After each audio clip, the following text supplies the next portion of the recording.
y'all, welcome back to my channel. My name is Shamika and this is Check the Rhymes. I am super excited that you're here as always. Thank you so much for tuning in. Do y'all remember this? Miss Mary Mac. I mean, I have nobody to sit here and play that with me. But anyway, I promise y'all I'm not crazy. But today's topic is we are talking about those hand games from back in the day. ESPN's acclaimed short film Black Girls Play, which by the way is included on the Academy Awards shortlist for Best Short Documentary. And it chronicles the origins of the hand games that we as young Black girls used to play and the influence on just everything across like the creative landscape. Y'all, this brought back some memories. So anyway, in the house today, Black Girls Play comes from award-winning filmmaker Michèle Stephenson. And so we're going to talk about Black Girls Play and more, but let me let you know where you can check this out. It is now streaming on ESPN Plus. So stay tuned. You don't want to miss today's show. Hi, welcome to Check the Rhymes. How are you? Hi, I'm fine, thank you. Now, how do you say your name? Is it Michelle or Michelle? It's Michèle. Michelle. Okay. Just making sure. Well, welcome, Michelle. Thank you so much. I appreciate you checking.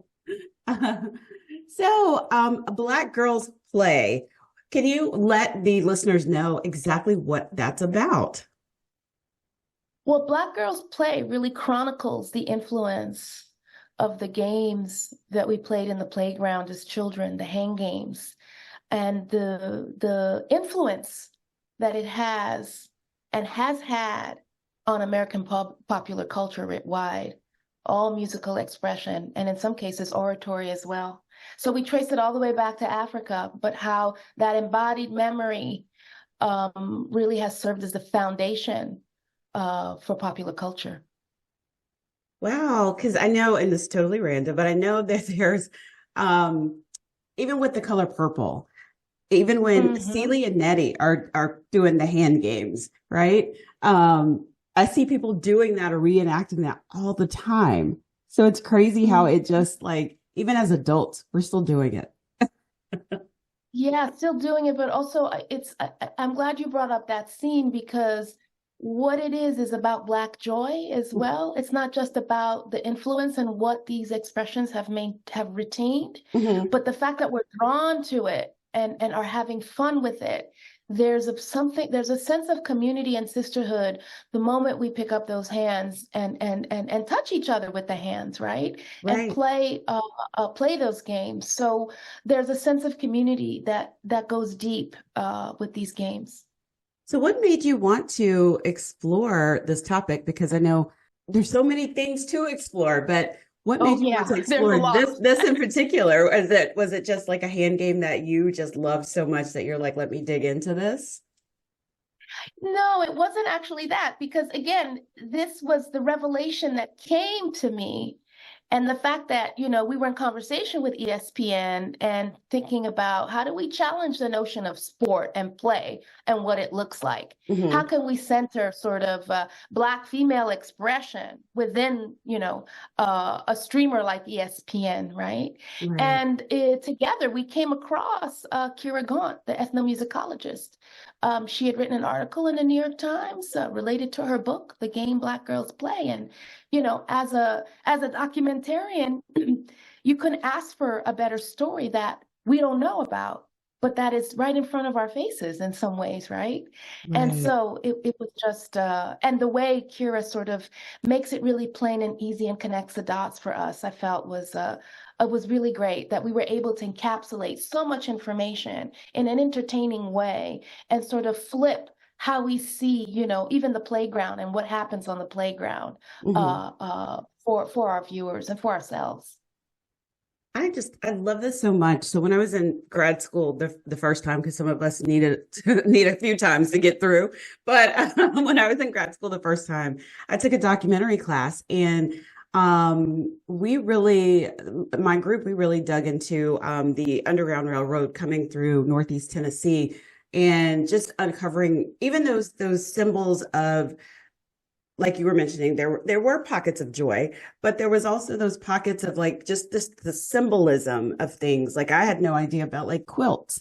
If a certain quilt was hung up, on a tree or something that had a specific design. It's just so interesting that all these things just trace back to who knows when, and then still like those things translate into different forms now. But why do you think it's so important to document our Black stories? Well, this is what you really hit on something in terms of it's really about what makes us human, Uh-huh. Marvelyn Moore, the other ethnomusicologist we interviewed, she says, you take away something from us, we're going to invent something else and we're going to bring something else to you, right? And she was specifically talking about the drum, right? If you take away the drum, well, we're going to use our bodies because you can't take away our humanity, right?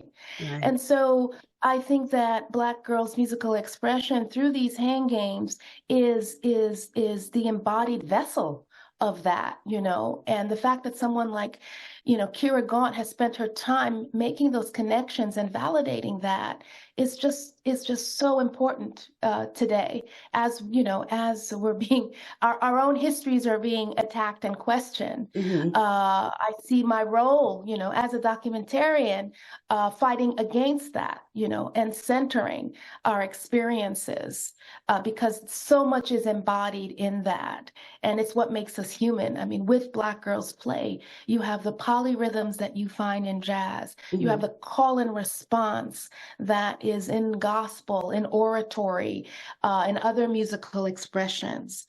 And you have a sense of what does it mean to be an individual within a collective and how we support each other, all in these games. Right. And it's important that we share that knowledge. Well, do you have a favorite hand game from if you think back to your childhood or even just as you were working on this documentary, was there something that you were like, I love this. This one is my favorite. Well, the one I remember the most was, Miss Mary Mac, really. Oh, yeah. And what's funny is you'll see there are also some Sesame Street from back in the day that talked about hand games, and I actually remember watching those episodes and making those connections when I was playing on in the playground. Yeah, as soon as you said Miss Mary Mag, I'm like, yep, I remember that one for sure. Well, I love it. So let everybody know where they can catch Black Girls Play. Black Girls Play is streaming right now on ESPN Plus, and it's part of the ESPN 30 for 30 slate. Awesome. Thank you so much for joining me today on Check the Rhymes. I'm excited to check out Black Girls Play, and I hope you have an amazing rest of the day. Thank you so much. You're going to have a lot of fun watching it. Oh, I can't wait. I can't wait.